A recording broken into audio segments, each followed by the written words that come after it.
Sita stories Telugu కుటుంబ విలువలు జీవిత పాఠాలు మనసును హత్తుకునే కథలతో మీ ముందుకు వచ్చాం. నర్సమ్మా, చూసావా మన సీతా స్టోరీస్ చూస్తూ అందరూ ఎంత బాగా ఆదరిస్తున్నారో? అవును సుశీలా, చూస్తున్నారు కాని ఆ సబ్స్క్రైబ్ బటన్ నొక్కడం దగ్గరే చిన్నగా దాటుకుని వెళ్ళిపోతున్నారు. నిజమే నర్సమ్మా, అందరూ ఆ చిన్న సబ్స్క్రైబ్ బటన్, గంట సింబల్ కొడితే మన కథలు ఇంకా ఎంతమందికో వెళ్తాయి కదా. మనోళ్లే కదా సుశీలా, ఖచ్చితంగా కొట్టేస్తారులే. ఇక ఆలస్యమెందుకు, ఈనాటి కథలోకి వెళ్ళిపోదాం. అది ఒక చిన్న పల్లెటూరు. ఆ ఊర్లో రంగయ్య అనే ఒక పేద రైతు ఉండేవాడు. ఆయనకున్న 3 ఎకరాల పొలమే ఆ కుటుంబానికి సర్వస్వం. ఆ పొలంలోనే రంగయ్య పగలు రాత్రి కష్టపడుతూ ఉండేవాడు. ఆయన భార్య లక్ష్మి. లక్ష్మి పొద్దున్నే లేచి ఇంట్లో వంట, మిగతా పనులన్నీ పూర్తి చేసుకుని ఆ తర్వాత పొలానికి వెళ్లి భర్త రంగయ్యకు తోడుగా పనుల్లో సహాయం చేస్తూ ఉండి. ఈ దంపతులకు 2 పిల్లలు. పెద్దమ్మాయి సీత, చిన్నబ్బాయి రఘు. రఘు ఊర్లోనే 12వ తరగతి చదువుతుంటే సీత టౌన్లోని కాలేజీలో డిగ్రీ ఫైనల్ ఇయర్ చదువుతోంది. రోజూ ఊర్నుండి టౌన్కి బస్సులోనే ప్రయాణం చేస్తూ చదువుకునేది సీత. ఒకరోజు ఉదయం సీత కాలేజీకి బయలుదేరడానికి రెడీ అవుతున్న సమయంలో, అమ్మా సీతా, కాలేజీకి టౌన్ బస్కి టైం అవుతోంది. రెడీ అయ్యావమ్మా? లేకపోతే బస్సు వెళ్ళిపోతుంది. అని పిలుస్తూ అన్నాడు. రెడీ అయ్యాను నాన్నా. ఇదిగో బ్యాగ్ సర్దుకుంటున్నా, వస్తున్నా. అని లోపలి నుండి అంది. సరిగ్గా అప్పుడే రఘు కళ్ళు నలుపుకుంటూ నిద్రలేచి హాల్లోకి వస్తాడు. అది చూసి రంగయ్య రఘువైపు కోపంగా చూశాడు. ఏంట్రా రఘు, ఇప్పుడే నిద్రలేస్తున్నావు? మీ అక్కను చూసి నేర్చుకోరా. పొద్దున్నే లీచి వాళ్ల అమ్మకు పనుల్లో సాయం చేసి చక్కగా చదువుకుంటూ ఖాళీ టైం దొరికితే నాతో పాటు పొలానికి కూడా వస్తుంది. నువ్వు మాత్రం ఇంకా పడుకునే ఉన్నావు. అబ్బా నాన్న, నిన్న రాత్రి నేను చాలా లేటుగా పడుకున్నాను నాన్న. అందుకే ఇప్పుడే మెలకు వచ్చింది. అందుకేరా రాత్రిళ్ళు ఆ ఫోన్లు ఎక్కువ చూడొద్దు అనేది. టైంకి పడుకుంటే కదా పొద్దున్నే లేచేది. అప్పుడే లక్ష్మి వంటగదిలో నుండి చేతికి ఉన్న తడిగుడ్డుతో తుడుచుకుంటూ బయటికి వచ్చింది. అత్తమెచ్చిన కోడలు ఉత్తదే, అయ్యా మెచ్చిన కూతురు అమృతమే అన్నట్టు మీకెప్పుడూ మీ కూతురే గొప్ప. పొద్దుపొద్దున్నే నా కొడుకునలా తిడతారేంటి? ఎప్పుడూ తనకే సపోర్ట్ చేస్తారు. నా కొడుకు కూడా బాగానే చదువుతున్నాడు, తనని మాత్రం అస్సలు మెచ్చుకోరు. అవునులే లక్ష్మి, నీకు నీ కొడుకే ముద్దు, నాకేమో నా కూతురే ముద్దు. అంతలో సీత రెడీ అయి బయటికి వచ్చి నాన్న దగ్గర నిలబడుతుంది. సీత కాలేజీకి బయలుదేరుతుంటే రంగయ్య తన జేబులో నుండి డబ్బులు తీశాడు. ఇదిగో అమ్మా సీత, ఈరోజు బస్సు ఛార్జీల కోసం డబ్బులు తీసుకో. టౌన్ కదా, జాగ్రత్తగా వెళ్ళి బాగా చదువుకోమ్మా అని చేతిలో డబ్బులు పెడుతూ అన్నాడు. సరే నాన్నా, నేను జాగ్రత్తగా వెళ్తాను. నువ్వు కూడా ఎండలో ఎక్కువ కష్టపడకు. టైంకి అన్నం తిను. అని ఎంతో ప్రేమగా చెప్పి బస్సు స్టాండ్ వైపు నడిచింది. సీత కాలేజీకి వెళ్ళిన తర్వాత ఇంట్లో రంగయ్య, లక్ష్మి కాసేపు మాట్లాడుకుంటారు. ఏమండీ, వచ్చే వారం మన సీత కాలేజీలో ఏదో పెద్ద కంపెనీ వాళ్ళు వచ్చి ఉద్యోగాలిస్తారట కదా. పొద్దున్నే కవిత ఫోన్ చేసి చెప్పింది. మనమ్మాయికి ఉద్యోగం వస్తుందంటారా? అని కొంచెం కంగారుగా అడిగింది. రంగయ్య నమ్మకంగా నవ్వుతూ, ఎందుకు రాదు లక్ష్మి? మన కూతురు రింబగళ్ళు కష్టపడి చదువుతోంది. కష్టపడేవాడికి దేవుడు ఎప్పుడూ అన్యాయం చేయడు అంటారు. నా కూతురు తెలివితేటలు నాకు తెలుసు. ఏదో ఒకరోజు నా కూతురికి ఖచ్చితంగా చాలా పెద్ద ఉద్యోగం వస్తుంది. మన కష్టాలన్నీ తీరిపోయి మన తలరాత మారుతుంది చూడు అని ఎంతో గర్వంగా అన్నాడు. అవునండి, ఆ దేవుడు మనల్ని చల్లగా చూస్తే చాలు. మీ రెక్కల కష్టానికి ఫలితం దక్కితే నేనే అందరికంటే ఎక్కువ సంతోషిస్తాను అని ఆశగా అంది. కొన్ని రోజుల తర్వాత కాలేజ్లో క్యాంపస్ సెలక్షన్స్ రోజొస్తుంది.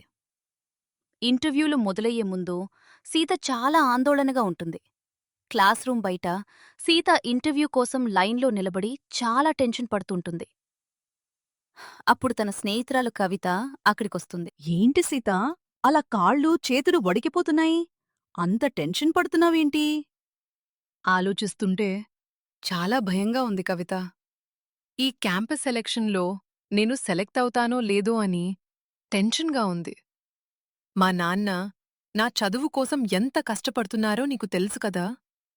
ఒకవేళ నేను సెలెక్ట్ కాకపోతే నాన్న ఎంత బాధపడతారో అని భయం వేస్తోంది. నువ్వు కాలేజ్ టాపర్వి సీతా, నీకు కాకపోతే ఇంకెవరికొస్తుంది? ధైర్యంగా ఇంటర్వ్యూకు వెళ్ళు. సీత పేరు పిలుస్తారు. సీత ఇంటర్వ్యూ రూంలోకి వెళ్తుంది. అక్కడ కంపెనీ ఆఫీసర్స్ కూర్చుని ఉంటారు. Good morning Sita, please SIT down. నీ ప్రొఫైల్ చూశాను, అకాడమిక్స్లో చాలా మంచి రికార్డుంది. కానీ మీ నాన్నగారు ఒక నార్మల్ ఫార్మర్ కదా, మరి సిటీటీలో ఉండే ఇంత పెద్ద సాఫ్ట్వేర్ కంపెనీ ప్రెజర్ని నువ్వు హ్యాండిల్ చేయగలవా? సార్, ఉదయం నుండి రాత్రి వరకు ఎండనక వాననక మట్టిలో కష్టపడే ఒక రైతు కూతుర్ని సార్ నేను. చిన్నప్పటి నుండి నాన్న పడే కష్టాన్ని చూస్తూ పెరిగాను. అంతకంటే ఎక్కువ ప్రెజర్ ఏముంటుంది సార్? ఏ పనినైనా కష్టపడి బాధ్యతగా చేయడం నాకు మా నాన్న నేర్పించారు. ఖచ్చితంగా మీ కంపెనీకి నా బెస్ట్ ఇస్తాను సార్. వండర్ఫుల్ ఆన్సర్ సీత, నీ కాన్ఫిడెన్స్ మాకు చాలా నచ్చింది. యు ఆర్ సెలెక్టెడ్ అని అన్నాడు. ఇంటర్వ్యూ పూర్తయ్యాక రిజల్ట్స్ అనౌన్స్ చేస్తారు. సీతకు చాలా మంచి ప్యాకేజీతో ఉద్యోగం వస్తుంది. ప్రిన్సిపల్ రూంలో సీత నిలబడి ఉంటుంది. కంగ్రాచులేషన్ సీత, మన కాలేజ్ మొత్తంలోనే హయ్యెస్ట్ ప్యాకేజీతో నువ్వు సాఫ్ట్వేర్ ఉద్యోగం సాధించావు. ఫస్ట్ క్లాస్లో డిగ్రీ పూర్తి చేసి కాలేజీకి మంచి పేరు తెచ్చావు. ఐఎమ్ ప్రౌడ్ ఆఫ్ యూ అని అప్రిషియేట్ చేస్తూ అపాయింట్మెంట్ లెటర్ చేతికిచ్చాడు. Thank you so much sir. అని లెటర్ తీసుకుని ఆనందంగా అంది. కాని ఆ లెటర్ పట్టుకుని కాలేజ్ బయటకు రాగానే ఆకాశంలో ఒక పెద్ద విమానం వెళ్తుంటే సీత నడుస్తూ ఆగిపోయి దాన్నే చూస్తూ ఉండిపోతుంది. ఆమె కళ్లల్లో ఆనందం మాయమై బాధ కనిపిస్తుంది. పక్కనే ఉన్న కవిత అది గమనిస్తుంది. ఏంటి సీతా, చేతిలో అంత పెద్ద ఉద్యోగం ఉంది, ప్రిన్సిపల్ సార్ కూడా అంతలా మెచ్చుకున్నారు, కానీ నీ ముఖంలో ఆనందమే లేదు. మళ్ళీ ఆ విమానాన్నే చూస్తూ ఉండిపోయావ్? నీ మనసులో ఏదో దాగుంది సీతా, నా దగ్గర కూడా దాస్తావా? చెప్పు, ఏమైంది? అని నిలదీసింది. ఏం చెప్పమంటావు కవిత? ఈ సాఫ్ట్వేర్ జాబ్ లెటర్ నా చేతిలో ఉన్నా నా మనసంతా ఆ ఆకాశంలోనే ఉంది. నాకు చిన్నప్పటినుండి పైలట్ అవ్వాలని ఉంది కవిత. ఆ తెల్లటి యూనిఫాం వేసుకుని ఆకాశంలో మేఘాల మధ్య విమానాన్ని నడపాలని నా ఆశ. పైలట్ అవ్వాలా? మరి ఇంత పెద్ద కల మనసులో పెట్టుకుని ఈ సాఫ్ట్వేర్ చదువులెందుకు చదివావు? మీ ఇంట్లో వాళ్ళకి ఎప్పుడైనా చెప్పావా? అని అడిగింది. ఎలా చెప్పను కవిత, మా నాన్న రోజుకి 100 రూపాయలు సంపాదించటానికే ఆ 3 ఎకరాల పొలంలో చాలా కష్టపడుతున్నాడు. పైలట్ చదువు అంటే లక్షలతో కూడిన పని, కోట్లతో కూడిన వ్యవహారం. మనలాంటి మిడిల్ క్లాస్, పేద కుటుంబాలకు అది ఎంత దూరమో నాకు తెలుసు. నాన్న నా డిగ్రీ చదివించడానికే ఎంతోమంది దగ్గర చేతులు చాచాడు. అలాంటిది నేను వెళ్ళి పైలట్ అవుతాను అంటే నాన్న గుండె తట్టుకుంటుందా? అందుకే నా కలని నాలోనే సమాధి చేసుకుంటున్నా అని ఎంతో ఆవేదనతో అంది. సీతా, కలను మనసులోనే దాచుకుని ఇలా రోజు కుమిలిపోతే ఎలా? కనీసం నీ తమ్ముడు రఘుకైనా ఈ విషయం చెప్పు. తను నీకంటే చిన్నవాడైనా నిన్ను బాగా అర్థం చేసుకుంటాడు. ఇంట్లో మాట్లాడటానికి ఏదో ఒక సాయం చేస్తాడు. ఒక్కసారి ప్రయత్నించి చూడు సీతా అని చెప్పింది. కవిత చెప్పిన మాటలు ఆలోచిస్తూ సీత ఇంటికి వస్తుంది. అప్పుడు నాన్న అరుగుమీద కూర్చుని ఉంటాడు. అమ్మ వంటగదిలో ఉంటుంది. నాన్నా, నాన్నా, నాకుద్యోగమొచ్చింది నాన్నా. కాలేజ్లోనే అందరికంటే పెద్ద కంపెనీలో నాకు జాబ్ వచ్చింది అని ఆ లెటర్ నాన్న చేతిలో పెట్టింది. ఆ మాట వినగానే లక్ష్మి వంటగదిలో నుండి పరుగెత్తుకుంటూ బయటకు వస్తుంది. రంగయ్య చేతులు వణుకుతుండగా ఆ లెటర్ని చూస్తాడు. సరిగ్గా అదే సమయానికి రఘు కూడా స్కూల్ నుండి ఇంటికి వస్తాడు. రంగయ్య కళ్లల్లో ఆనంద భాష్పాలు వస్తాయి. లక్ష్మీ, రఘు, ఇటు రండరా. మన సీతకి పెద్ద సాఫ్ట్వేర్ ఉద్యోగం వచ్చింది. నానా రెక్కల కష్టం ఈ రోజుతో పండింది లక్ష్మీ. ఇక మన కష్టాలన్నీ తీరిపోయినట్టే అని ఎంతో ఆనందంగా కన్నీళ్లు పెట్టుకుంటూ కూతురి తల నిమిరాడు. దేవుడా, మా కష్టాలు చూశావు. మన కూతురు మనల్ని లోకానికి గొప్పగా చూపించింది. అవునండి, ఇక మనం ఎవ్వరి దగ్గరా చేతులు చాపాల్సిన అవసరం లేదు. మనకున్న అప్పులన్నీ ఈ ఉద్యోగంతో తీరిపోతాయి. రఘు పరుగెత్తుకుంటూ వచ్చి అక్కా లెటర్ చూసి ఇలా అంటాడు. వండర్ఫుల్ అక్క. నువ్వు నిజంగా గ్రేట్. టౌన్లో అంత పెద్ద ఆఫీస్లో నువ్వు కుర్చీలో కూర్చుని కంప్యూటర్ ముందు పనిచేస్తుంటే చూడాలనుందక్క. ఇక మన ఇంట్లో కష్టాలన్నీ పోయినట్టే. నాన్న కూడా ఇక పొలంలో ఎక్కువ కష్టపడాల్సిన అవసరం లేదు. నువ్వొచ్చే జీతంతో నాన్నను ఇంట్లోనే రెస్ట్ తీసుకోమని చెప్దాం. అవున్రా రఘు, నా కూతురు నా కష్టాన్ని వృధా పోనివ్వలేదు. నా గారాల పట్టి నా పేరు నిలబెట్టింది. అని మురిసిపోతూ అన్నాడందరూ. అంతలా పండగ చేసుకుంటూ మాట్లాడుకుంటుంటే రంగయ్య హఠాత్తుగా సీత ముఖంవైపు చూస్తాడు. కుటుంబమంతా సంతోషంలో ఉంటే ఆమె ముఖం మాత్రం వెలవెలబోయి తీవ్రమైన నిరాశతో ఉండటం గమనిస్తాడు. ఏంటమ్మా సీతా, అంత పెద్ద కంపెనీలో ఉద్యోగం వచ్చింది. మీ తమ్ముడు, అమ్మ, నేను ఇంత సంతోషంగా ముచ్చట్లు పెడుతుంటే నీ ముఖం మాత్రం అలా ఎందుకు చిన్నబోయింది? ఏమైందమ్మా? ఆఫీస్లో ఎవరైనా ఏమన్నా అన్నారా? ఎందుకంత డిసప్పాయింట్ అయ్యావు? అని కంగారుగా ఆందోళనగా అడిగాడు. సీత కంగారు పడుతూ కన్నీళ్లు దాచుకుంటూ ఇలా అంటుంది. ఆహ్, ఏం లేదు నాన్నా. అంతా బాగానే ఉంది. ప్రయాణం చేసి అంతమందిలో ఇంటర్వ్యూ ఇచ్చి అలసిపోయాను కదా, అందుకే అలా అనిపిస్తోంది. నేను లోపలికి వెళ్ళి కాసేపు పడుకుంటాను నాన్నా. అని చెప్పి లోపలికి వెళ్ళిపోతుంది. ఇంట్లో అందరూ సాఫ్ట్వేర్ ఉద్యోగం వచ్చినందుకు ఎంతో సంతోషంగా పండగ చేసుకుంటున్నారు. నాన్న సంతోషం చూసి సీత ఏమీ చెప్పలేకపోతుంది. ఆ రాత్రి అందరూ పడుకున్నాక సీత అరుగుపై కూర్చుని చేతిలో ఉన్న లెటర్ చూస్తూ తీవ్రమైన ఆలోచనలో పడుతుంది. సీత తనలో తాను అనుకుంటూ, నాన్నా, నాకోసం ఎంతో ఆశగా ఎదురుచూశారు. ఆయన అన్నట్టే ఈరోజు నాకు పెద్ద ఉద్యోగం వచ్చింది. కాని నా మనసులోనేమో ఇంత పెద్ద పైలట్ కల ఉంది. ఇప్పుడీ విషయం నా తమ్ముడు రఘుకి చెప్పాలా వద్దా? ఒకవేళ రఘుకి చెప్తే తను నన్ను అర్థం చేసుకుంటాడా? లేక మన ఆర్థిక పరిస్థితి చూసి నన్ను వద్దు అంటాడా? ఏం చెయ్యాలి దేవుడా? అని తీవ్రమైన సందిగ్ధంలో కన్నీళ్లు పెట్టుకుంది. సీత అరుగుమీద కూర్చుని ఏడుస్తూ ఉండగా రఘు గదిలో నుండి బయటికొస్తాడు.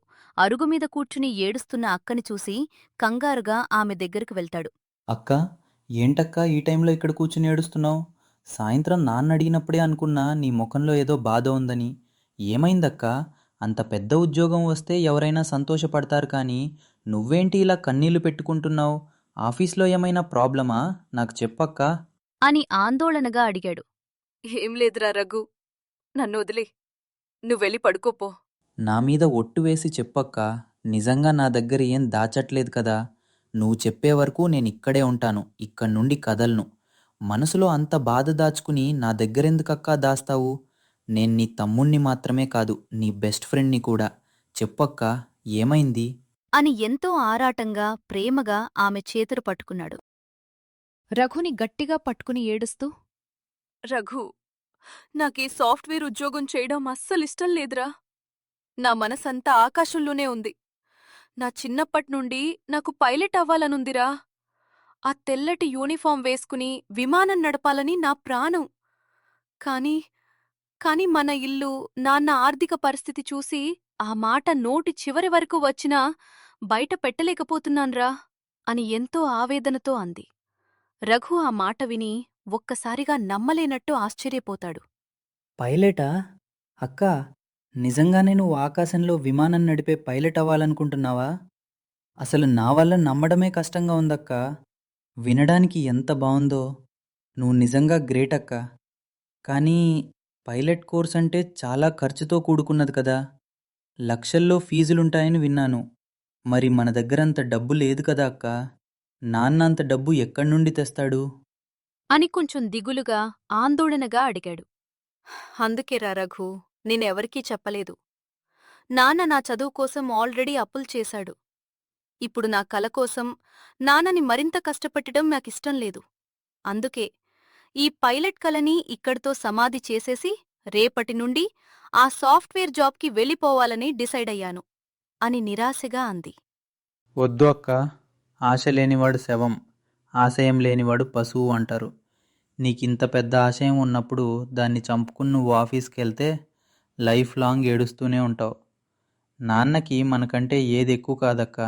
నువ్వు ధైర్యంగా ఉండు. రేపొద్దున నేనే నాన్నతో ఈ విషయం మాట్లాడతాను. అని అక్కకు కొండంత ధైర్యం చెప్పాడు. మరుసటి రోజు ఉదయం రంగయ్య పొలానికి వెళ్లడానికి రెడీ అవుతుంటాడు. రఘు, సీత ఇద్దరూ కలిసి నాన్న దగ్గరకు వస్తారు. లక్ష్మి కూడా వంటగదిలో నుండి బయటికి వస్తుంది. ఏంటా రఘు, ఈరోజు పొద్దున్నే లేచావు? సీతా, నువ్వు కూడా రెడీ అయ్యావా? ఈరోజే కదా నువ్వు సిటీకి వెళ్ళి ఆఫీసులో జాయిన్ అవ్వాల్సింది. ఇంకా బయలుదేరలేదేంటమ్మా? అని అడిగాడు.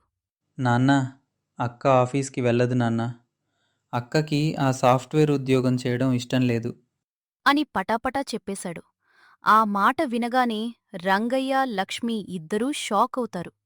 అమ్మా సీతా, రఘుగాడు చెప్పేది నిజమేనా అమ్మా? నిన్న రాత్రి నుండి నీ ముఖం చూస్తూనే ఉన్నాను. నీ మనసులో ఏదో బాధ ఉందని నాకు తెలుసు. నా మీద ఒట్టువేసి చెప్పమ్మా. నీకు ఏం కావాలో దాచకుండా చెప్పు. నీకు ఆ ఉద్యోగం ఇష్టం లేదా? అని ఎంతో ప్రేమగా అడిగాడు. సీత ఏడుస్తూ నాన్న కాళ్లు పట్టుకుని, నన్ను క్షమించు నాన్నా. నీకు మంచి పేరు తేవాలనే నేనా ఇంటర్వ్యూ ఇచ్చాను. కాని నా మనసులో సాఫ్ట్వేర్ ఉద్యోగం లేదు నాన్నా.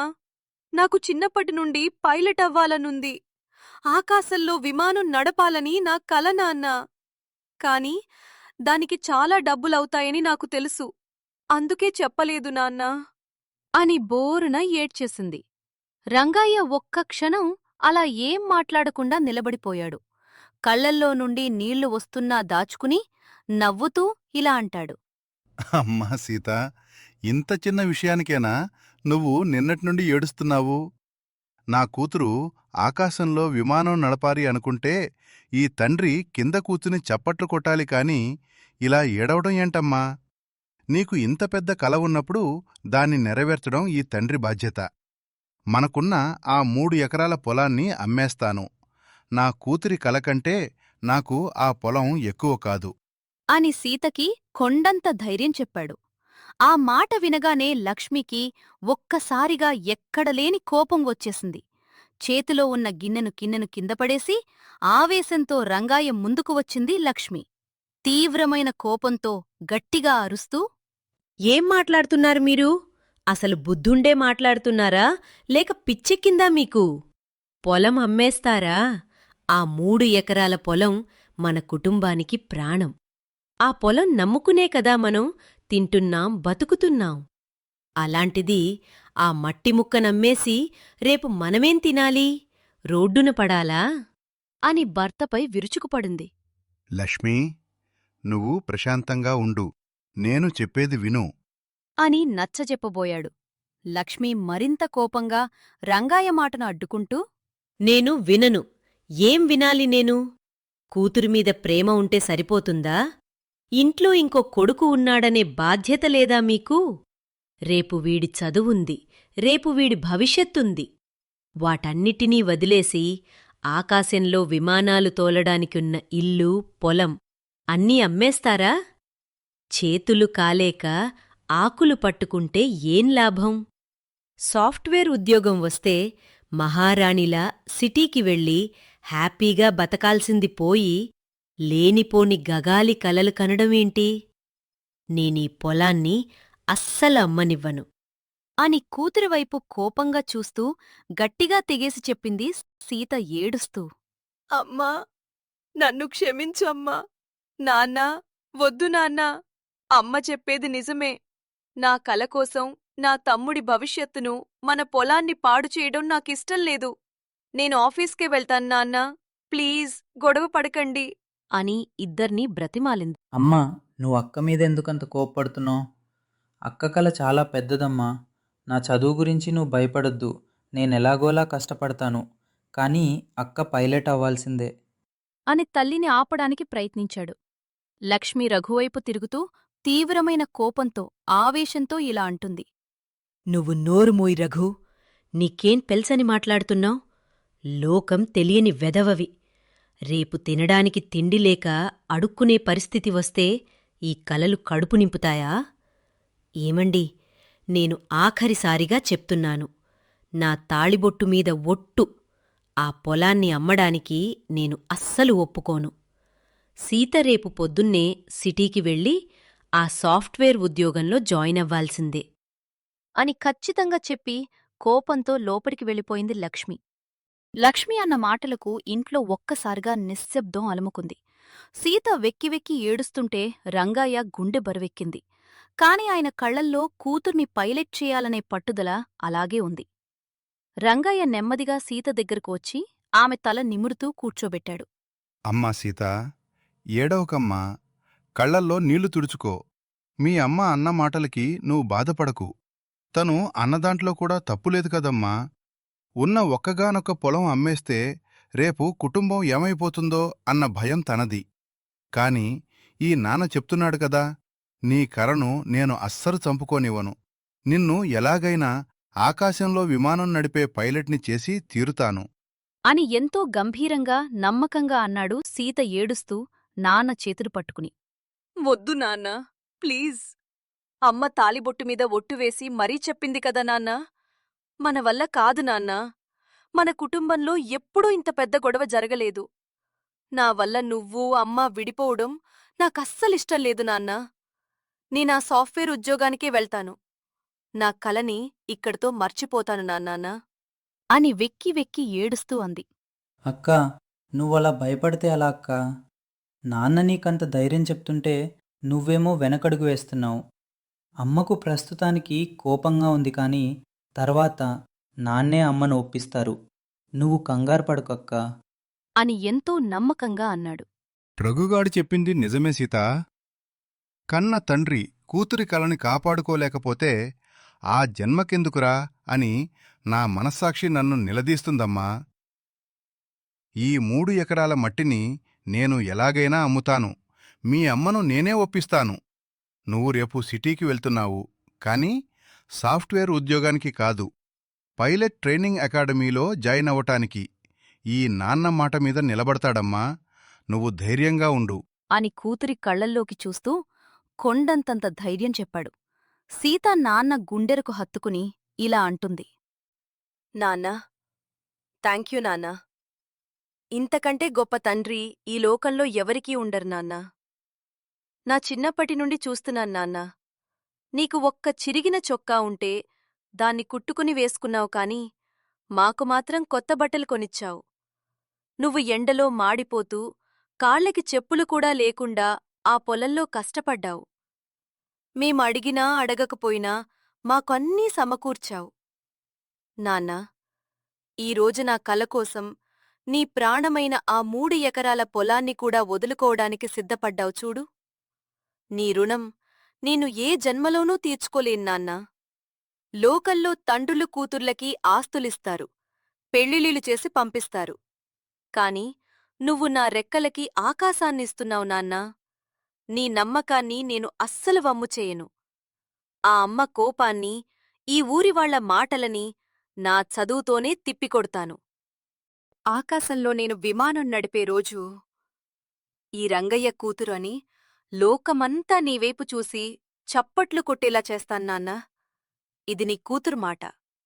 అని కన్నీళ్లతో ఎంతో గట్టిగా ప్రామిస్ చేసింది. సీత మాట్లాడిన మాటలకి రంగయ్య కళ్లల్లో ఆనంద భాష్పాలు రాలాయి. కూతుర్ని గట్టిగా గుండెలకు హత్తుకున్నాడు.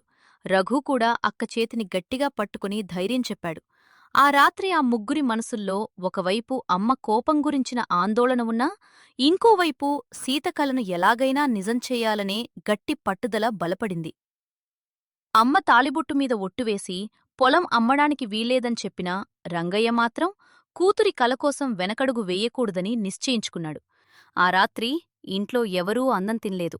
ఒకవైపు తండ్రి పట్టుదల, ఇంకోవైపు అమ్మ ఆవేదన.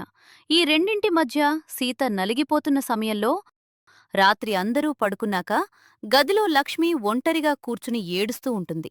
రంగయ్య నెమ్మదిగా ఆమె దగ్గరకు వెళ్తాడు. లక్ష్మీ, ఇంకా నిద్రపోలేదా? అన్నం కూడా తినలేదు. ఆకలిగా ఉంటుంది కదమ్మా, కాస్త బో తినొచ్చు కదా. అని ఎంతో శాంతంగా అడిగారు. నాకేం ఆకల్లేదు. అసలు మీకు నా బాధ అర్థమవుతుందా ఏమండి? నాకేమైనా నా కూతురంటే ఇష్టం లేదా? కన్న కడుపు కాయ కాసేనా? 9 నెలలు మోసి కన్నదాన్ని, దానికి పెద్ద ఉద్యోగం వస్తే నాకంటే ఎవరెక్కువ సంతోషిస్తారు? కాని పైలట్ చదువంటే ఆషమాషీ కాదు కదా. ఉన్న పొలం అమ్మేస్తే రేపు మన కుటుంబం రోడ్డున పడితే చూసి తట్టుకోగలనా? అని ఆవేదనతో అంది. రంగయ్య లక్ష్మీ పక్కన కూర్చుని. నాకు తెలుసు లక్ష్మి, నీ కోపం వెనుక ఉన్నది స్వార్థం కాదు, కుటుంబం మీదున్న బాధ్యత. కాని ఒక్కసారి ఆలోచించు లక్ష్మి, మట్టిలో పుట్టిన మాణిక్యం మన సీత. చిన్నప్పటినుండి మనం అరగకుండానే అన్నిటికీ సర్దుకుపోయింది. పాత బట్టలు వేసుకుంది, బస్సు ఛార్జీలకి డబ్బుల్లేకపోయినా నడుచుకుంటూ వెళ్ళింది. ఎప్పుడూ ఇది కావాలి అది కావాలి అని మనల్ని అడగలేదు. అలాంటి నా కూతురు జీవితంలో మొదటిసారి ఒక కల కన్నది లక్ష్మి. ఆ ఆకాశంలో తను ఎగరాలి అనుకుంటున్నప్పుడు ఈ 3 ఎకరాల మట్టి ముక్క కోసం దాన్ని ఇక్కడే నొక్కేద్దామా? పొలం ఈరోజు కాకపోతే రేపైనా సంపాదించుకోవచ్చు. కాని నా కూతురి జీవితం, తన కల మళ్ళీ తిరిగిరావు లక్ష్మీ. అని ఎంత బాధతో తనకి చెప్తాడు. అప్పుడే రఘు కూడా నెమ్మదిగా గదిలోకొస్తాడు. అవునమ్మా, నాన్న చెప్పేది నిజమే. నా చదువు గురించి నువ్వు అస్సలు భయపడొద్దమ్మా. నేను డిగ్రీ చదువుకుంటూనే పార్ట్ టైం జాబ్ చేస్తాను. నా చదువు ఖర్చులు నేనే చూసుకుంటాను. అవసరమైతే నాన్నతో పాటు పొలానికి కాకపోయినా వేరే వాళ్ళ పొలంలో కూలి పనులకైనా వెళ్తాను. కానీ అక్క కల మాత్రం పాడవకూడదమ్మా. అక్క ఆకాశంలో విమానం నడుపుతుంటే ఊరంతా మనల్ని ఎంత గొప్పగా చూస్తుందో ఒక్కసారి ఆలోచించమ్మా. అని తల్లిని బ్రతిమాలాడు. భర్త మాటలు, కొడుకు చూపిస్తున్న పరిణతి చూసి లక్ష్మి మనసు కరిగిపోతుంది. ఆమె కళ్లల్లో కోపం పోయి ఆనంద భాష్పాలు వస్తాయి. లక్ష్మి భర్త కొడుకుని చూస్తూ ఏడుస్తూ, దేవుడా, మీ ఇద్దరి ముందు నేను ముఖం చూపించలేకపోతున్నాను. నా కూతురి కలను అర్థం చేసుకోకుండా అంతలా కోప్పడ్డాను. ఏమండి, మీ ఇష్టప్రకారమే ఆ పొలాన్ని అమ్మేయండి. నా కూతురు పైలట్ అవ్వడమే నాకు కావాలి. దానికి నా సపోర్ట్ కూడా ఉంటుంది. అని సంతోషంగా ఏడ్చేసింది. ఆ సమయంలో సీత తలుపు చాటున నిలబడుంటుంది. వాళ్లు మాట్లాడుకుంది అంతా తలుపు చాటున వింటుంది. అది విని తను ఒకేసారి సంతోషానికి బాధకి గురవుతుంది. తన కానికి అమ్మ ఒప్పుకున్నందుకు సంతోషపడ్డా, ఈ వయసులో తన కల నెరవేర్చడం కోసం వాళ్లు పడుతున్న కష్టాన్ని తలుచుకుని మనసు తీవ్రమైన బాధతో నిండిపోయింది. ఆ మరుసటి రోజు రంగయ్య పొలం అమ్మాలని నిర్ణయించుకుని టౌన్లో ఉంటున్న తన ప్రాణ స్నేహితుడు జనార్దన్కు ఫోన్ చేస్తాడు. ఫోన్ రింగ్ అయి జనార్దన్ లిఫ్ట్ చేస్తాడు. హలో రంగయ్య, చెప్పురా, అంతా కులాసాయేనా? చాలా రోజులకు ఫోన్ చేశావు. ఊర్లో అందరూ బాగున్నారా? అని ఆప్యాయంగా అడిగాడు. జనార్దనా, నా 3 ఎకరాల పొలం కాగితాలు నా చేతిలో ఉన్నాయిరా. ఈ పొలాన్ని నువ్వేవే కొనుక్కోవాలిరా. నాకు అర్జెంటుగా 60 లక్షల రూపాయలు కావాలి. అని ఎంతో ఆవేదనతో అన్నాడు. జనార్దన్ ఫోన్లో ఆ మాట వినగానే ఒక్కసారిగా షాకై సీట్లోంచి లేచి నిలబడుతూ, ఒరే రంగయ్య, ఏం మాట్లాడుతున్నావురా? బుద్ధుందా నీకు? ఆ 3 ఎకరాల పొలం అంటే నీకు పంచప్రాణాలు కదరా. నీ తాత ముత్తాతల నుండి వస్తున్న ఆ మట్టిని అమ్ముతావా? అసలంత డబ్బు నీకెందుకురా? ఊర్లో ఏమైనా గొడవ? ఏమైందిరా? అని కంగారుగా అడిగాడు. నా కూతురు సీత కోసంరా. నా పిల్లకి ఆకాశంలో విమానం నడపాలని ఉందట. పైలట్ చదువుకి చాలా డబ్బులవుతాయటరా. లోకం ఏమన్నా నాకు అనవసరం. నా కూతురి కలను చంపేసి నేను బతకలేను. అందుకే ఈ పొలాన్ని అమ్మేస్తున్నాను. బయట వాళ్ళకమ్మితే ఆ మట్టిని ఎలా చూసుకుంటారో ఏంటో అని భయం. నువ్వైతే నా పొలాన్ని నీ ప్రాణంలాగా చూసుకుంటావంటావని నీకు ఫోన్ చేశాన్రా. ఒరే రంగయ్య, నీ కడుపున పుట్టడానికి ఆ సీత ఎంత అదృష్టం చేసి ఉండాలిరా. కూతురు కల కోసం కట్టుకున్న బట్టలతో రోడ్డున పడడానికైనా సిద్ధపడ్డావు చూడు. నువ్వు మామూలు తండ్రివి కాదురా, దేవుడివి. నువ్వు ఏడవకు రంగయ్య. స్నేహితుడుగా నేను నీకు అండగా ఉంటాను. ఫోన్ పెట్టే, నేనిప్పుడే కారు వేసుకుని టౌన్ నుండి మన ఊరికి బయలుదేరుతున్నాను. అరగంటలో నీ ముందే ఉంటాను. మనం కూర్చుని మాట్లాడుకుందాం. అని ధైర్యం చెప్పి ఫోన్ పెట్టేశాడు. మరుసటి రోజు ఉదయం పరిస్థితిని అర్థం చేసుకున్న జనార్దన్ పొలం కొనడానికి సిటీ నుండి నేరుగా రంగయ్య ఊరికి వస్తాడు. ఇద్దరూ కలిసి పొలం దగ్గర నిలబడి మాట్లాడుకుంటుండగా ఊరివాళ్లు గమనిస్తారు. ఊరి పెద్ద మల్లయ్య మరో ఇద్దరు ఊరి జనాల అక్కడికి వస్తారు. ఏంట్రా రంగయ్య, సిటీ నుండి ఎవరో పెద్దాయనొచ్చారు? ఏంటి విషయం? ఆ 3 ఎకరాల పొలాన్ని చుట్టూ తిరిగి చూస్తున్నారు? ఏమైనా పొలం అమ్ముతున్నావా ఏంటి? అని ఆశ్చర్యంగా అడిగారు. అవును మల్లన్న, నా కూతురు సీత పైలట్ చదువుతాను అంటోంది. ఆకాశంలో విమానం నడపడం దాని కల.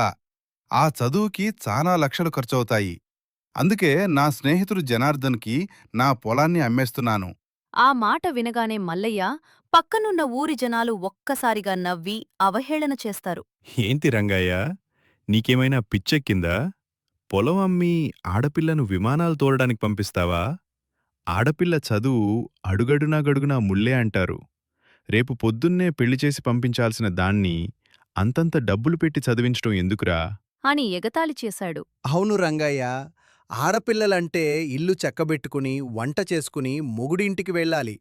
అంతేకాని ఆకాశంలో విమానాలు తోలడం ఏంట్రా బాబూ? ఈ వయసులో ఉన్న పొలం అమ్మేసుకుని రేపు నువ్వు రోడ్డున పడితే నీకు ముసలితనంలో అన్నం పెట్టేది ఎవరు? బుద్ధి తెచ్చుకో రంగయ్య అని వెటకారంగా అన్నాడు. రంగయ్య ఆ మాటలన్నీ వింటూ ఏమీ మాట్లాడకుండా తల దించుకుని మౌనంగా ఉండిపోయాడు. అది చూసి జనార్దన్కి కోపం వచ్చింది. మల్లయ్య గారు, చదువుకునేది ఆడపిల్ల మగపిల్ల అనేది కాదు, ప్రతిభ ముఖ్యం. రంగయ్య కూతురు కాలేజీ టాపర్. తను ఖచ్చితంగా పైలట్ అవుతుంది. మీరు మాట్లాడ్డం ఆపండి. రంగయ్య వైపు తిరిగి, రంగయ్య, నువ్వేం బాధపడకు. ఇదిగో నీ పొలం విలువకు తగ్గట్టు 60 లక్షల రూపాయలు చెక్కు. నీ కూతుర్ని బాగా చదివించు అని డబ్బులు చేతిలో పెట్టాడు. కొన్ని రోజుల తర్వాత సీత ఆ డబ్బుతో సిటీకి వెళ్లి పైలట్ అకాడమీలో జాయిన్ అవుతుంది. ఒకరోజు ఊర్లో లక్ష్మి సాయంత్రం కూరగాయల మార్కెట్కి వెళ్తుంది. అక్కడ ఇద్దరు ఊరి ఆడవాళ్లు లక్ష్మిని చూసి కావాలనే గట్టిగా మాట్లాడుకుంటారు. ఓసే నర్సమ్మా, అటుచూడు, మన లక్ష్మి వస్తోంది. మొగుడు పెళ్ళాం ఇద్దరూ కలిసున్న 3 ఎకరాల పొలాన్నమ్మేసి కూతుర్ని విమానాలు తోలడానికి పంపించారట కదా! ఎంత గర్వం ఓసే వీళ్ళకి! అని వెటకారంగా అంది. అవునే సుశీలమ్మ, పిట్ట కొంచెం కూత ఘనం అంటే ఇదే. వీళ్ల మొహాలకి పైలట్ చదువులు కూడానా? రేపు పొద్దున్నే ఆ కోట్లు ఉన్న సిటీ పిల్లల మధ్య ఈ పల్లెటూరి పిల్ల ఏం చదువుతుందిలే? ఉన్న డబ్బులన్నీ తగలేసి చివరకు విమానం నడపడం చేతకాక వెనక్కి తిరిగొస్తుంది చూడు, అప్పుడు తెలుస్తుంది లక్ష్మికి ఉన్న పొలం పోయింది, కూతురు పెళ్లి కాకుండా మిగిలిపోయింది అని అంటూ గట్టిగా నవ్వింది. అదంత తేలికనుకున్నావా ఏంటి నర్సమ్మా? గాల్లో ఎగిరే విమానం ముచ్చట. వీళ్ళేమో ఎడ్లబండి తోలే మొహాలు, వీళ్ల కూతురేమో ఆకాశంలో విమానం నడుపుతుందట. అసలు ఆ సిసిటీ కాలేజీ ఫీజులు చూస్తేనే గుండె ఆగిపోవాలి. ఇంగ్లీష్ పోవాలి, ఇంగ్లీష్ ముక్క రాదు. అక్కడ పెద్ద పెద్దోళ్ల పిల్లల మధ్య ఈ పిల్లన్ను నిలబడితే కనీసం నిలబడనైనా గలదా? ఏదో ఆశపడి ఉన్నదంతా ఊడ్చి ఆ రంగయ్య సిటీలో పోశాడు. రేపు ఆ పిల్ల ఫెయిలై తిరిగొస్తే ఈ ఊర్లో వీళ్లకు ముఖం చూపించటానికి కూడా చోటుండదు. అంతవరకు ఎందుకమ్మా? అసలా సీతకు అంత సీనుందంటావా? సిటీకెళ్లిన ఆడపిల్లలు చదువు అటుంచి అక్కడ హంగులు చూసి పాడైపోతుంటారు. ఇక్కడ రంగాయేమో కూతురు పైలట్ అయిపోతుందని పొలాన్ని కూడా అమ్మేసుకుని రోడ్డున పడ్డాడు. ఆ పొలం కొన్నోడు నిన్ననే ట్రాక్టర్ పెట్టి దున్నుతుంటే రంగాయ ఏడుస్తూ చూస్తున్నాడు. ఎంతైనా బుద్ధి ఉండాలి కదా! కన్నకూతుర్ని అంత దూరం పంపించి ఉన్న ఆస్తిని తగలేసుకోవడానికి? పిచ్చోళ్ళు కాకపోతే అదే కదా నేను చెప్పేది. రేపు పొద్దున చదువు పూర్తికాక, చేతిలో పైసరు లేక, పెళ్లి చేసే వయసు దాటిపోయాక ఈ సీతని ఎవడు చేసుకుంటాడమ్మా? ఊళ్ళో కుర్రాళ్ళెవరైనా చూసి నవ్వుతారు కాని పెళ్లి చేసుకుంటారా? లక్ష్మీగారికి అహంకారం ఎక్కువైంది. కూతురు కలలు కనగానే ఉన్నదంతా అమ్మేసి పెద్ద దొరసానిలా పంపించింది. రేపు అడుకునే పరిస్థితి వస్తే అప్పుడు తెలుస్తుంది లోకం విలువ. ఈ మాటలన్నీ పక్కనే నిలబడి వింటున్న లక్ష్మి గుండె చెరువైంది. చుట్టుపక్కల వాళ్లంతా తనవైపే చూసి గుసగుసలాడుకుంటూ నవ్వుతుంటే భరించలేకపోయింది. కళ్లల్లో నీళ్లతో చేతిలోని కూరగాయల సంచి పట్టుకుని ఎవరికీ ఏమీ చెప్పకుండా ఏడుస్తూ ఇంటికి పరుగెత్తుకుంటూ వచ్చేసింది. ఆ రాత్రి రంగయ్య లక్ష్మి ఇంట్లో దీపం వెలుగులో కూర్చుని ఉంటారు. లక్ష్మి వెక్కి వెక్కి ఏడుస్తుంటుంది. ఏమైందే లక్ష్మీ? మార్కెట్ నుండి వచ్చినప్పటినుండి ఏడుస్తూనే ఉన్నావు. ఎవరైనా ఏమైనా అన్నారా? అని కంగారుగా అడిగాడు. ఏమండి, ఊరి వాళ్ళంతా మనల్ని చూసి నవ్వుతున్నారు. ఆడపిల్లని పైలట్ చదివించడానికి ఉన్న పొలం అమ్మేసుకున్న పిచ్చోళ్ళు అని మాట్లాడుకుంటున్నారు. మన సీత అసలు పైలట్ అవ్వగలదా ఏమండి? ఒకవేళ ఊరి వాళ్ళన్నట్టు మన సీత పైలట్ అవ్వలేకపోతే, ఉన్న పొలం పోయి మన రోడ్డున పడితే మన పరిస్థితి ఏంటి ఏమండి? నాకు చాలా భయంగా ఉంది అని బోరున ఏడ్చింది. లోకం అంతే లక్ష్మీ. గెలిచే వరకు ఎగతాళి చేస్తారు, గెలిచాక చప్పట్లు కొడతారు. ఊరివాళ్ల మాటలకి నువ్వు అధైర్యపడకు. మన సీత మీద నాకు నమ్మకం ఉంది. కాని నా ప్రాణమైన పొలాన్ని అమ్మేసుకున్నాను లక్ష్మీ. రాత్రి నిద్రపడుతుంటే ఆ మట్టివాసనే గుర్తొస్తోంది. మన సీత గెలిస్తేనే మన కష్టాలన్నీ తీరుతాయి. లేకపోతే మనకి చావే శరణ్యం లక్ష్మీ. అని ఎంతో ఆవేదంతో అన్నాడు. ఆ రాత్రి ఆ దంపతులు ఇద్దరూ ఊరివాళ్ల మాటలకి, పొలం పోయిన బాధకి ఒకరినొకరు పట్టుకుని కన్నీళ్లు పెట్టుకుంటూ ఉండిపోయారు. ఆ ఇల్లు మొత్తం తీవ్రమైన నిశ్శబ్దంతో, బాధతో నిండిపోయింది. ఊరివాళ్ల కఠినమైన అవహేళనలు, ప్రాణప్రదమైన పొలం పోయిన బాధ రంగాయ కుటుంబానికి నిద్రలేకుండా చేశాయి. సిటీలోని ఏవియేషన్ అకాడమీ, క్యాస్లీ కార్లలో వస్తున్న స్టూడెంట్స్, వారి మధ్య పాత స్కూటీపై వచ్చి దిగుతుంది సీత. కారిడార్లో సీత ఒక మూలన కూర్చుని భయపడుతూ ఇంగ్లీష్ డిక్షనరీ పక్కన పెట్టుకుని చదువుకుంటూ ఉంటుంది. అప్పుడే ప్రియా మరికొందరు స్టూడెంట్స్తో కలిసి వెటకారంగా నవ్వుతూతూ సీత దగ్గరకు వస్తుంది.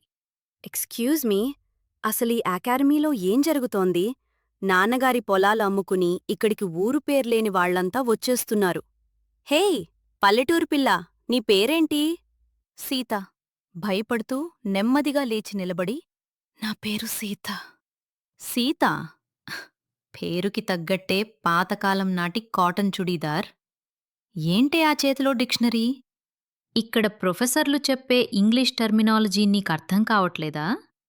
లేక అంతా నీ తలమీదుగా విమానంలా వెళ్తోందా? సీత కళ్లల్లో నీళ్లు తిరుగుతున్నా తలదించుకుని, ప్లీజ్ ప్రియా, నేనిక్కడికి చదువుకోడానికొచ్చాను. నన్ను నా పని చూసుకోనివ్వు. పని చూసుకుంటుందట. మొన్న సిమ్యులేటర్ రూంలో ఏం చేశావో అందరం చూశాం కదే. కనీసం ఆ ఇంగ్లీష్ ఇన్స్ట్రక్షన్స్ కూడా అర్థం కాక బటన్స్ అన్నీ ఇష్టమొచ్చినట్టు నొక్కేశావ్. విమానాలు తోలడమంటే మీ ఊర్లో గేదెలు మేపడం, ట్రాక్టర్ తోలడం అనుకుంటున్నావా ఏంటి? నీలాంటోళ్ల వల్ల అకాడమీ స్టాండర్డ్స్ పడిపోతున్నాయి. వాళ్లు నవ్వుకుంటూ వెళ్తారు. సీత తీవ్రమైన బాధతో, మనస్తాపంతో అక్కడ్నుండి నడుచుకుంటూ వెళ్ళిపోతుంది. ఆ బుల్లీయింగ్ వల్ల కలిగిన ఒత్తిడితో సీత కొన్ని రోజులు సరిగ్గా చదువుకోలేకపోతుంది. కొన్ని రోజుల తర్వాత ఎగ్జామ్స్ వస్తాయి. సీత భయపడుతూనే ఎగ్జామ్ రాస్తుంది. ఆ మరుసటి రోజు ఫలితాలు వస్తాయి. నోటీస్ బోర్డ్ దగ్గర సీత పేరు పక్కన ఫెయిల్ అని ఉంటుంది. అది చూసి సీత ఏడుస్తుంటే ప్రియా గ్యాంగ్ మళ్ళీ అక్కడికి వస్తారు. చూసారా, ఫెయిల్ అయిపోయింది. హే సీతా, మీ నాన్న ఊర్లో కష్టపడి సంపాదించిన డబ్బులన్నీ తెచ్చి నీమీద నీళ్లలా వేస్ట్ చేశాడు చూసావా? మీలాంటి పేదోళ్లకి ఈ పైలట్ చదువులు దండగా అని ఇప్పటికైనా అర్థమైందా? వాళ్ల మాటలకు సీత గుండె పగిలినంత పనవుతుంది. ఏడుస్తూ పరుగెత్తుకుంటూ హాస్టల్ రూంకి వెళ్తుంది. హాస్టల్ రూంలో సీత వెక్కి వెక్కి ఏడుస్తూ ఊర్లోని నాన్న రంగయ్యకి ఫోన్ చేస్తుంది. పల్లెటూర్లో అరుగుమీద రంగయ్య దిగులుగా కూర్చుని ఉంటాడు. లక్ష్మి లోపల పనిచేసుకుంటుంది. ఫోన్ రింగ్ అవ్వగానే రంగయ్య ఎంతో ఆశగా ఫోనెత్తుతాడు. హలో సీతా, నా బంగారు తల్లి, ఎలా ఉన్నావమ్మా? నీ పరీక్ష ఏమైందమ్మా? సీత ఏడుపు ఆపుకోలేక, నాన్న, నన్ను క్షమించు నాన్న. నేను మొదటి పరీక్షలోనే ఫెయిల్ అయ్యాను నాన్న. ఇక్కడందరూ నన్ను ఏడిపించారు. నీ డబ్బులన్నీ వేస్ట్ అయిపోయాయని నన్ను చూసి నవ్వుతున్నారు. నా వల్ల మీ కష్టం, మీ ఆశలు అన్నీ పాడైపోయాయి నాన్నా. లక్ష్మి కంగారుగా పరిగెత్తుకుంటూ వచ్చి, అయ్యో దేవుడా, ఏంటమ్మా ఆ మాటలు? ఏమైంది నా బిడ్డకి? రంగయ్య గుండె లోపల బరువెక్తున్నా ధైర్యం తెచ్చుకుని ఇలా అంటాడు. ఏంటమ్మా సీత, చిన్నదానికే అంత ఏడుస్తున్నావు? ఒక్క పరీక్షలో ఫెయిల్ అయితే జీవితంలో ఫెయిల్ అయినట్టా అమ్మా? ఇంగ్లీష్ రాకపోతే ఏంటమ్మా? కష్టపడే గుణం ఉందిగా నీకు. నీ నాన్నకి నీ మీద కొండంత నమ్మకం ఉందమ్మా. నువ్వు మళ్ళీ ప్రయత్నించు. నీ నాన్న నీ వెనుకే ఉన్నాడు. సీత ఏడుస్తూనే, నాన్న, నాకు చాలా భయంగా ఉంది నాన్న. నా వల్ల కవడం లేదు నాన్న. అని అంటుంది. భయపడకూడదమ్మా. నువ్వు రంగయ్య కూతురివి. ముందు ఫోన్ పెట్టి భోజనం చెయ్యి తల్లీ. రంగయ్య ఫోన్ కట్ చేసిన తర్వాత అరుగుమీద కూర్చుని తలపట్టుకుని గట్టిగా ఏడుస్తాడు. లక్ష్మి తన భర్త పక్కన కూర్చుని తను కూడా కన్నీళ్లు పెట్టుకుంటుంది. ఊర్లో ఉన్న వాళ్ల మాటలన్నీ గుర్తు తెచ్చుకుని ఇద్దరు దంపతులు ఏడుస్తారు. ఏమండి, మన పిల్ల అక్కడ ఎంత నరకం అనుభవిస్తోందో చూశారా? మన సీత గెలవకపోతే మనం ఏమైపోతామండి? లక్ష్మీ, నా ప్రాణమైన 3 ఎకరాల పొలాన్ని ఆ జనార్దన్ దగ్గర అమ్మేసి కూతురి కరను నమ్మి పంపాను. ఇక్కడేమో ఊరి జనాలు మనల్ని చూసి రోడ్డున పడ్డారు అని నవ్వుతున్నారు. ఒకవేళ మన సీత అక్కడ ఓడిపోతే ఈ ఊర్లో తలెత్తుకుని తిరగలేం. మనకి చావటం తప్ప వేరే దారి లేదు లక్ష్మీ. ఆ అవమానాన్ని భరించి నేను బతకలేను. వీళ్ళిద్దరూ మాట్లాడుకున్న మాటల్ని లోపల్నుండి రఘు తలుపుచాటున వింటాడు. తన నాన్న నోటు నుండి తాను బతకలేను, చచ్చిపోతాను అనే మాటలు విని రఘు గుండె ఆగిపోయినంత పనవుతుంది. రఘు ఏడుస్తూ లోపలికి వెళ్ళిపోతాడు. ఆ రోజు రాత్రి ఊరి బయటన రఘు ఏడుస్తూ అక్క సీతకు ఫోన్ చేస్తాడు. సీత హాస్టల్ రూంలో ఏడుస్తూ ఫోన్ తీసుకుంది. హలో రఘు, ఏంట్రా ఈ టైంలో ఫోన్ చేశావ్? ఇంట్లో నాన్న బాగున్నారా? రఘు కన్నీళ్లు తుడుచుకుంటూ కోపంతో ఇలా అంటాడు. అక్కా, నువ్వక్కడ ఏడవడం ఆపుతావా లేదా? నీకక్కడ ఒక్క ఎగ్జామ్ పోయినందుకే అంత ఏడుపొస్తుందా? ఇక్కడ నాన్న నీకోసం ప్రతి క్షణం చస్తూ బతుకుతున్నారక్కా. సీత కంగారుగా. ఏమైందిరా రఘు? నాన్నేమైనా అన్నారా?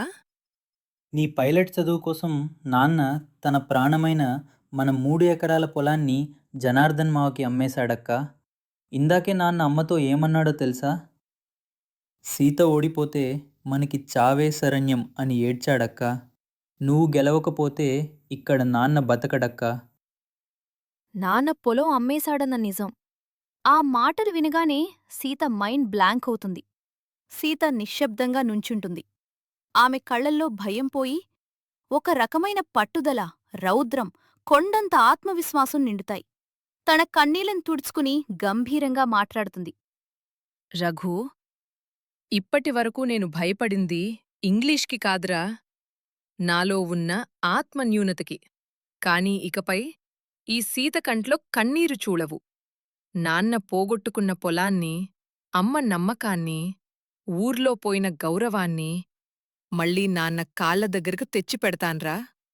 నాన్న ప్రాణం మీదొట్టు, ఈ సీత ఇక ఓడిపోదు. ఆకాశాన్ని చీల్చుకుని అయినా సరే పైలటయ్యి ఆ విమానంతోనే ఊరి మైదానంలో దిగుతాను. నాన్న నమ్మకాన్ని గెలిపిస్తానురా.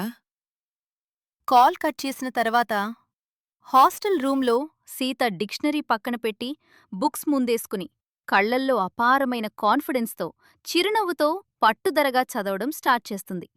ఊరి మైదానంలో ఫంక్షన్ జరుగుతుంటుంది. ఊరి జనాలందరూ రకరకాల బట్టలు వేసుకుని ముచ్చట్లు చెప్పుకుంటూ ఉంటారు. రంగయ్య, లక్ష్మి నెమ్మదిగా అక్కడికి వస్తారు. వాళ్ళని చూడగానే ఊరి జనాలు సైలెంట్ అయి ఒకరినొకరు చూసుకుంటూ నవ్వుకోవడం స్టార్ట్ చేస్తారు. సుశీలమ్మ కావాలనే అందరికీ వినబడేలా గట్టిగా మాట్లాడడం మొదలుపెడుతుంది. రండి రండి రంగయ్య గారు, రండి లక్ష్మమ్మగారు. ఏంటి, మీ పైలటమ్మాయి లేకుండానే ఫంక్షన్కి వచ్చేశారు? పట్నంలో విమానం నడపడం నేర్చేసుకుని విమానంలోనే వస్తుంది అనుకున్నామే. ఆ విమానం నడిపినట్టే ఉందిలే సుశీలమ్మ. నిన్న రాత్రి సిటీ నుంచి కాసిం కుర్రాడు వచ్చాడు. మీ అమ్మాయి అక్కడ మొదటి పరీక్షలోనే దారుణంగా ఫెయిల్ అయిందటగా రంగయ్య. ఆ మాట వినగానే లక్ష్మి గుండె ఆగినంత పనవుతుంది. రంగయ్య కళ్లల్లో నీళ్లు తిరిగినా తలదించుకుని మౌనంగా ఉంటాడు. లేదు సుశీలమ్మా, మా సీత రాత్రింబవళ్ళు కష్టపడే పిల్ల. ఏదో పొరపాటున ఈ ఒక్క పరీక్షలో సుశీలమ్మ మధ్యలోనే అడ్డుపడి చాలేవే లక్ష్మి, ఇంకా సొల్లు కబుర్లు చెప్తున్నావు. అప్పుడే చెప్పాం మేము, పల్లెటూరి పేదోళ్లకు విమానం చదువులెందుకురా అని. వినలేదు.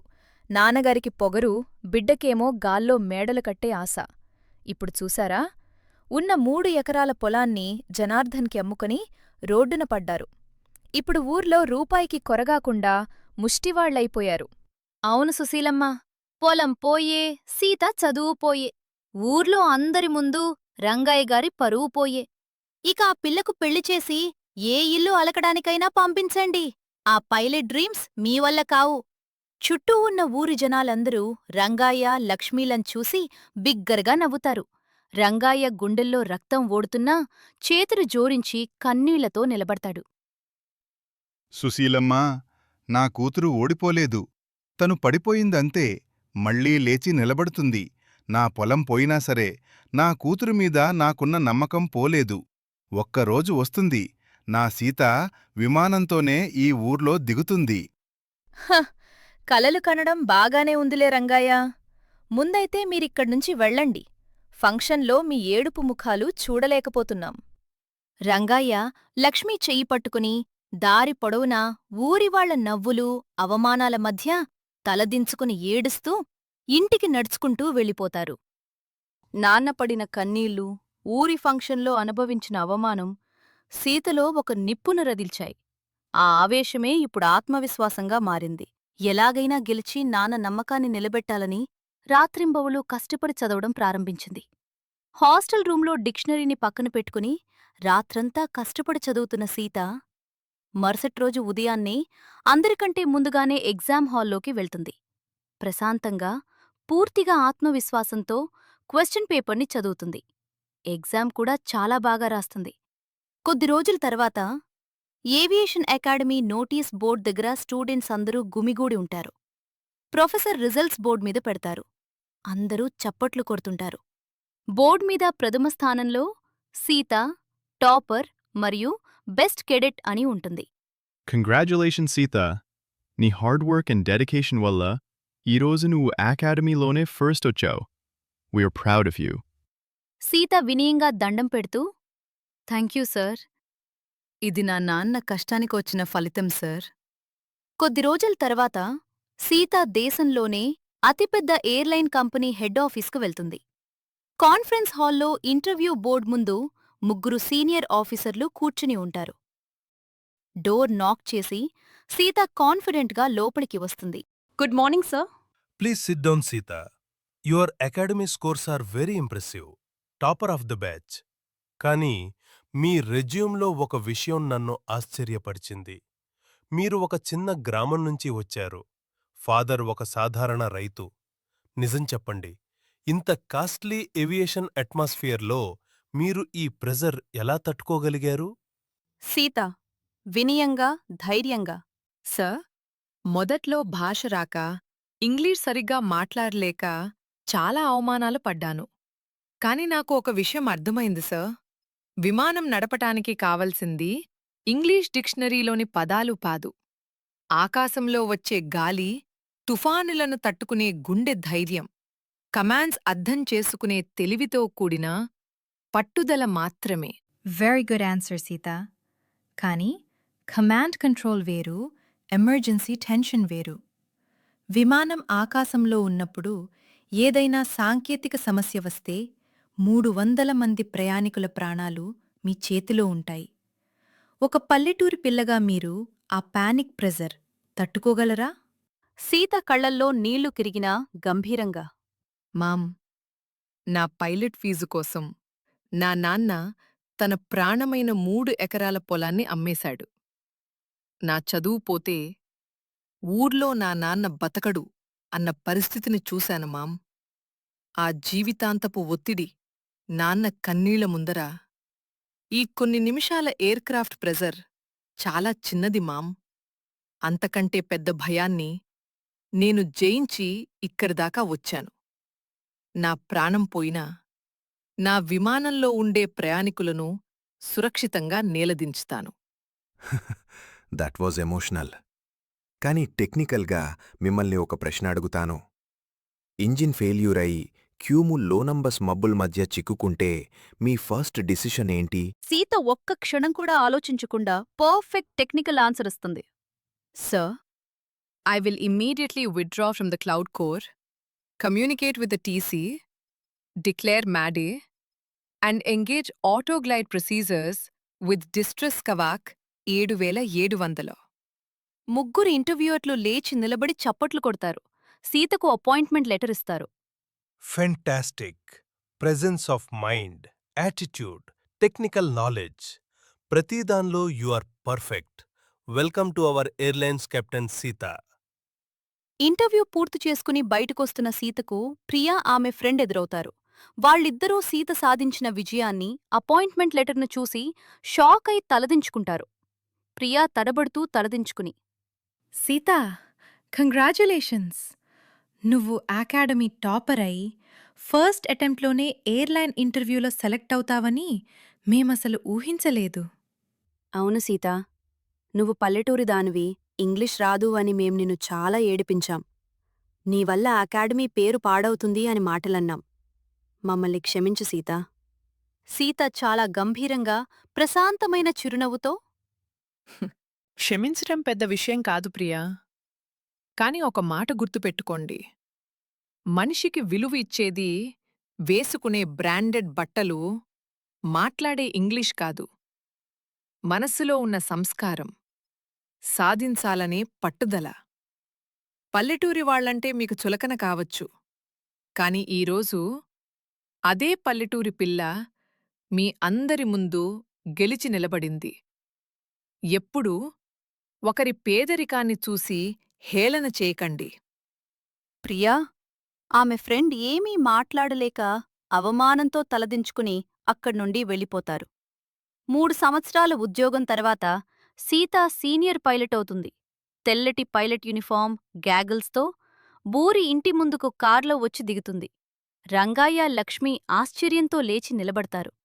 సీత పరుగున వచ్చి రంగయ్య, లక్ష్మీల కాళ్లకు దండం పెడుతుంది. నాన్నా, అమ్మా, చూడండి, మీ సీత పైలట్ అయి వచ్చింది. లక్ష్మి కన్నీళ్లతో సీత దిష్టి తీస్తూ, నా బిడ్డ ఎంత కష్టపడిందో ఏంటో, ఈ రోజుతో మన కష్టాలన్నీ తీరిపోయాయమ్మా. అవునమ్మా, నా చదువు కోసం నాన్న పడ్డ కష్టం, నువ్వు నాకంటే ఎక్కువ రాత్రులు మెలకువగావగాగా ఉండి అనుభవించిన నీ మౌన త్యాగం, ఇవే నన్ను ఈరోజిక్కడ నిలబెట్టాయి. రంగయ్య ఇంటి ముందు సుశీలమ్మ బూరి జనాలతో నిలబడి డబుల్ గేమ్ ఆడుతుంటుంది. సుశీలమ్మ అందరికీ వినబడేలా, చూసారా ఊరు జనాలారా, మన సీత పైలట్ అయ్యొచ్చింది. నేనప్పుడే చెప్పా, మన ఊరు పిల్ల విమానం తోలుతుందని, ఊరి పేరు నిలబడుతుందని. ఇప్పుడు చూడండి మన సీత ఎంత పెద్దదైపోయిందో. సీత బయటికి వచ్చి సుశీలమ్మ ముందుకు నిలబడుతుంది. ఆపండి సుశీలమ్మ, నిన్నటిదాకా పేదోళ్లకు విమానం, చదువులెందుకు, ఉన్న పొలం అమ్మేసి రోడ్డున పడ్డారు అని ఊరి ఫంక్షన్లో అమ్మని దెప్పిపొడిచింది మీరే కదా. ఈరోజు నేను గెలిచేసరికి మన సీత, మన ఊరి పిల్ల అని మాట మారుస్తున్నారా? గెలిచాక వచ్చి సొంతం చేసుకునే చుట్టాల కంటే ఓడిపోయినప్పుడు నువ్వు గెలుస్తావమ్మా అని వెన్నుతట్టిన నా నాన్న నమ్మకమే గొప్పది. ఇకనైనా ఒకరి కష్టాన్ని చూసి నవ్వడం మానేయండి. ఊరి జనాలు నవ్వుతారు. సుశీలమ్మ అవమానంతో అక్కడ్నుండి పారిపోతుంది. సీత తన కుటుంబంతో కలిసి జనార్దన్ ఇంటికి వెళ్తుంది. సీత ఒక పెద్ద సూట్ కేస్ తెరిచి అందులో ఉన్న 25 లక్షల రూపాయల చెక్కును మరియు క్లియరెన్స్ డాక్యుమెంట్స్ను జనార్దన్ చేతిలో పెడుతుంది. జనార్దన్ మావా, 3 ఏళ్ల క్రితం నా పైలట్ చదువు కోసం నా నాన్న నీ దగ్గర కుదువబెట్టి అమ్మేసిన 3 ఎకరాల పొలం ఇదిగో. ఈ 3 సంవత్సరాలు నేను పైలట్గా రాత్రింబవళ్లు కష్టపడి సంపాదించిన డబ్బు. నీ అసలు, వడ్డీతో సహా పైసా పద్ధతిగా లెక్కకట్టి తెచ్చాను. నా నాన్న పొలం కాగితాలు ఇటు ఇవ్వు. జనార్దన్ షాక్ అవుతూ ఆశ్చర్యంతో, సీత, నిజంగా నువ్వు సాధారణ పిల్లవి కాదమ్మా. మీ నాన్న పొలం కోసం ఇంత పట్టుదలగా సంపాదిస్తావని అనుకోలేదు.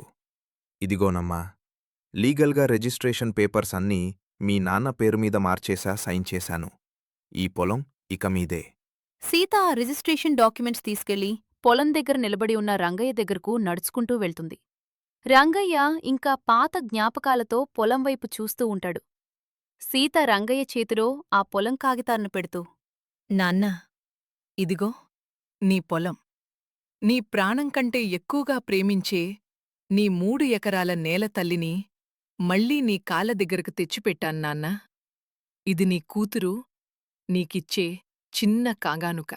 రంగయ్య చేతులు వణుకుతుండగా ఆ కాగితాలను పట్టుకుని కళ్లమ్మట నీళ్లు ధారగా కారుతుండగా పొలం కాగితాలను గుండెలకు హత్తుకుంటాడు. పరుగున పొలం లోపలికి వెళ్లి మోకాళ్లమీద కూర్చుని ఆ మట్టిని చేతుల్లోకి తీసుకుని ముద్దాడుతాడు. దేవుడా, నా నేల తల్లి మళ్ళీ నా దగ్గరికే వచ్చిందిరా. సీతా, నా తల్లివిరా నువ్వు. నన్ను బిచ్చగాన్ని చేయకుండా నా మానాన్ని, నా ప్రాణాన్ని మళ్ళీ నాకు తిరిగి ఇచ్చావమ్మా. ఒక కొడుకు కూడా చేయలేని పనిని నా కూతురు చేసి చూపించిందిరా. నా బిడ్డ నా కాపురాన్ని, నా మొగుడి ప్రాణాన్ని కాపాడిందిరా దేవుడా. అక్క, నాన్న ఈ పొలం పోయిందని రోజూ రాత్రిళ్ళు ఏడ్చేవాడక్క. ఈరోజు నాన్న కళ్ళల్లో ఆనందం చూస్తుంటే నాకు చాలా గర్వంగా ఉందక్క. నాన్నా, నీ కష్టాల ముందర ఈ పొలమెంత నాన్నా? నువ్వు నాకోసం నీ జీవితాన్ని త్యాగం చేశావు. నీ ముఖంలో ఈ నవ్వు చూడటం కోసమే నేను ఆకాశంలో విమానం తోలాను నాన్నా. కథలోని నీతి: కూతురి కల కోసం తన ప్రాణమైన పొలాన్ని కూడా అమ్మేసే కొండంత గుండె తండ్రిది. ఏవీ మాట్లాడకపోయినా లోపల కన్నీళ్లను దాచుకుని బిడ్డ విజయం కోసం నిశ్శబ్దంగా త్యాగం చేసే కరుణామూర్తి అమ్మ. ఇక మన సమాజం అంటారా? మన ప్రతి ఒక్కరి జీవితంలోనూ ఒక సుశీలమ్మ ఖచ్చితంగా ఉంటుంది. మనం ఓడిపోయినప్పుడు నలుగురిలో దెప్పిపొడిచినవ్వే ఈ సమాజమే. మనం గెలిచి ఎదిగాక నువ్వు మాదానివే అని వచ్చి పొగుడుతుంది. కాబట్టి మీ జీవితంలో ఉన్న అలాంటి సుశీలమ్మల మాటలకు కుంగిపోకండి. మీ పట్టుదలే ఆయుధంగా, మీ గెలుపే జవాబుగా ఆకాశమంత ఎత్తుకెదగండి. ఈ స్ఫూర్తిదాయకమైన కథ మీ గుండెకు తాకినట్లయితే తప్పకుండా లైక్ చేయండి. మీ ఫ్రెండ్స్ అండ్ ఫ్యామిలీకి షేర్ చేయండి. ఇలాంటి మరెన్నో అద్భుతమైన కథల కోసం ఇప్పుడే మన ఛానల్ని సబ్స్క్రైబ్ చేసుకోండి. ధన్యవాదాలు.